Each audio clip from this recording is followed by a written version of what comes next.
दोगला शब्द शायद आज भारतीय जनता पार्टी और अनेकों उनके गुलाम संतों के लिए सम्मान सूचक शब्द है।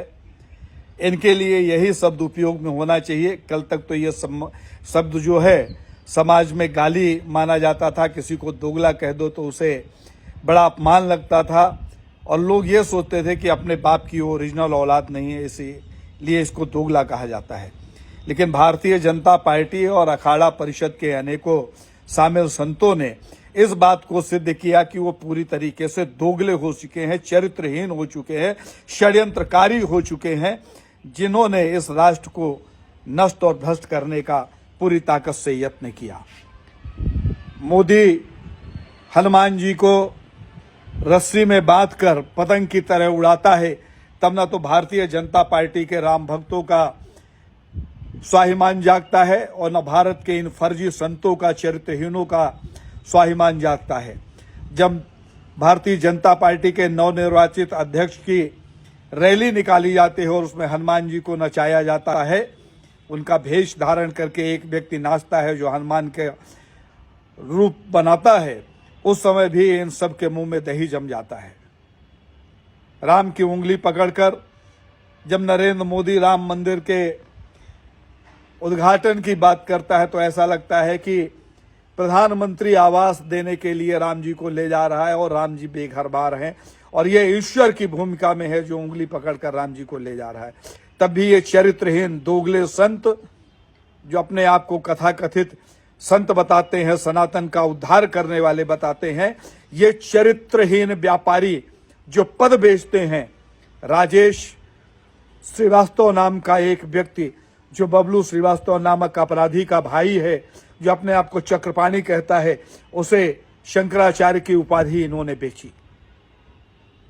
प्रमोद कृष्णन नाम का एक व्यक्ति जो मुल्लों की आराधना में अपना सम्मान महसूस करता है, उसे जगत गुरु की उपाधि दी गई। हिमांगी सखी नाम की एक किन्नर को शंकराचार्य बना दिया गया। इनके मुंह से एक शब्द नहीं निकला। जब मंदिर तोड़े जाते हैं तब ये संत मौन हो जाते हैं। जब बटकों का अपमान किया जाता है तब ये संत मौन हो जाते हैं। जब पैसे लेकर हीरोइनों से उन्हें महामंडलेश्वर बनाया जाता है और वो हीरोइनें इनके मुंह में जूता मारती हैं, तभी ये मौन रहते हैं। अभी हर्षा रिशारिया नाम की एक किन्नर जो संत बनी है, वो कहती है कि भारत के मठ मंदिर जो हैं सुरक्षित नहीं है, यहाँ महिलाओं के साथ ठीक नहीं होता। अर्थात उसने सीधे सीधे कहा कि महिलाओं के साथ व्यभिचार और बलात्कार होता है। उसने अपनी भाषा को थोड़ा सा शालीन करके आशय यही स्पष्ट किया। तब ये अखाड़ा परिषद वाले नपुंसक, षड्यंत्रकारी, बिके हुए लोग, सत्ता के गुलाम और दलाल चुप हो जाते हैं। इनके मुंह से एक शब्द नहीं निकलता।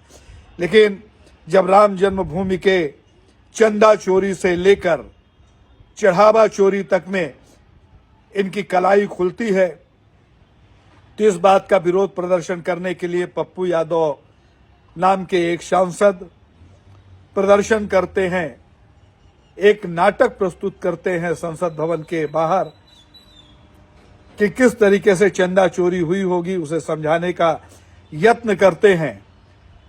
तो अखाड़ा परिषद के भौंकने वाले पालतू कुत्ते जो सत्ता के दलाल हैं, वो अनाउंस करते हैं कि पप्पू यादव का मुंडन करवा दिया जाए, उसे गधे में बैठा के घुमाया जाए, उसके ऊपर चाकू और जूतों से हमला करने का दृश्य सामने आता है।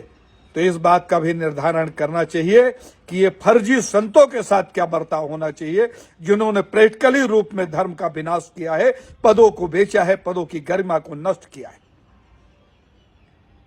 जब आरएसएस का प्रमुख कहता है कि 50 साल के लिए अपने देवी देवताओं को भूल जाओ, तो ये नपुंसक अखाड़ा परिषद के लोग चुप हो जाते हैं, जो धर्म के नाम पर, ईश्वर के नाम की रोटी खाते हैं। जब मनमोहन वैद्य कहता है कि गौमांस खाने वाले आरएसएस के संगठन में शामिल हो जाते हैं, उनको शामिल करने में हमें कोई दिक्कत नहीं है, और हिंदू राष्ट्र बनाने की ये बात करते हैं, तब भी ये नपुंसक चुप हो जाते हैं। भारत को कहां ले जा रहे हो? दोगलो, चरित्रहीनों, तुमने भारत का जितना नुकसान किया है आज के इतिहास में कभी इतना नुकसान नहीं हुआ। अगर मुगल भी आए इस राष्ट्र में लूटने के लिए तो मुगल दुश्मन बनकर आए, उन्होंने राष्ट्र को लूटा। अंग्रेज आए, उन्होंने भारत को गुलामों की तरह रौंदा और यहाँ की संपदा को लूटने का यत्न किया। उन्होंने कभी भगवा पहनकर ये नहीं कहा कि मैं सनातन का रक्षक हूं, सनातन की रक्षा करूंगा। उन्होंने कभी धर्म बचाने की बात नहीं की। लेकिन आप लोगों ने राम का नाम लिया, भगवा भेष धारण किया और सनातन धर्म को जिस तरीके से आपने नष्ट और भ्रष्ट करने का यत्न किया है, ये पूरे भारत को समाप्त करने की दिशा में उठाया गया वो कदम है जिसकी भरपाई शायद ही इस राष्ट्र में हो पाए। क्योंकि मीडिया के माध्यम से, सोशल मीडिया के माध्यम से आप लोगों ने अपनी जड़ें मजबूत की है। आपने भारत को लूट कर अथाह पैसा कमाया है। संत के भेष में छुपे हुए भेड़ुओं, तुम लोगों ने संतों के पदों को बेचकर अकूत संपत्ति अर्जित की है और उस संपत्ति का उपयोग आप सनातन धर्म को समाप्त करने के लिए लगा रहे हो। जब शंकराचार्य स्वामी श्री और मुक्तेश्वरानंद सरस्वती गौ माता की रक्षा की बात करते हैं, जो हमारे सभी ग्रंथ कहते हैं, सभी में उल्लिखित है। राम जी का जन्म इसीलिए हुआ, कृष्ण ने संदेशा दिया गौ माता के पीछे नंगे घूमकर। परशुराम जी ने परसा उठाया गौ माता की रक्षा के लिए। तो शंकराचार्य जी राष्ट्रद्रोही और धर्मद्रोही हो जाते हैं। और तुम नपुंसकों, जीवों की हत्या करने वाली कंपनी से चंदा खाते हो और उन्हीं चंदे से इन संतों को रोटी फेंकते हो कुत्ते की तरह, जो तुम्हारे आगे पीछे पूंछ उठाते हैं तो वो तुम्हारे सगे हो जाते हैं और धर्म जो है मजबूत होता है। ये परिभाषा हो गई है भारत में धर्म की। सनातनियों जागो। पप्पू यादव कोई हमारे मित्र नहीं है, हमारे कोई परिचित नहीं है। पप्पू यादव तो एक व्यक्ति है जिसने अभिव्यक्ति की। इसलिए पप्पू यादव का उदाहरण दे रहा हूं कि पप्पू यादव ने अगर ये अपराध किया है तो ये फिर किस अपराध की श्रेणी में आते हैं, जो अपने आप को संत कहते हैं और जो सत्ता में बैठे हुए लोग हैं। इनका अपराध भी निश्चित होना चाहिए। ये दोगलापंथी इस राष्ट्र में बहुत हुई। अगर आप लोगों के रंगों में पवित्र लहू है और अपने बाप की ओरिजिनल औलाद हो तो आप लोग इस बात को सिद्ध करिए।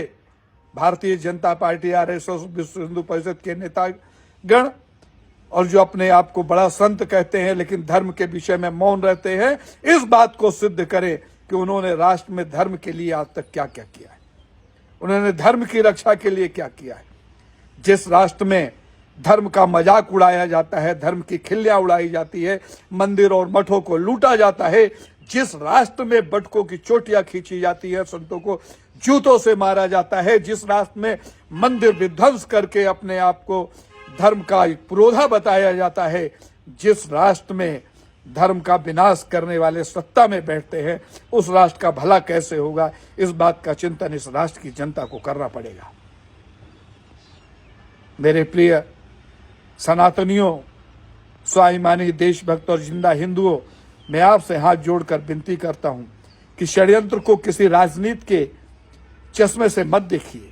षड्यंत्र को षड्यंत्र के नजरों से देखिए, उसका आंकलन करिए, उसकी समीक्षा करिए और देखिए कि आपका राष्ट्र कहां जा रहा है। आज हमारे रसोई तक चाहे मक्खन हो चाहे चॉकलेट हो, इनके बहाने भी गौमांस हमारे भोजन में शामिल होता चला जा रहा है। जिस दिन हमारे देश की जनता किसी भी कारण गौमांस अपने मुंह में छुआने लगेगी, उसका भक्षण करने लगेगी, उस दिन सारा राष्ट्र असुरी प्रवृत्ति में परिवर्तित हो जाएगा।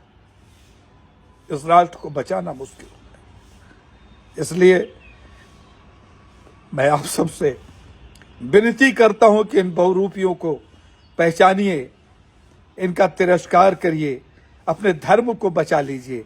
अगर आपका धर्म बच गया तो आपका परिवार बच जाएगा, आपका घर बच जाएगा, आपका समाज बच जाएगा, आपकी परंपराएं बच जाएंगी, आपकी संस्कृति बच जाएगी। और ये सब कुछ बचा लिया तभी राष्ट्र बचेगा, अन्यथा ये दोगले जो है इस राष्ट्र को पूरी तरीके से बेच देंगे, खंडित कर देंगे, नष्ट और भ्रष्ट कर देंगे।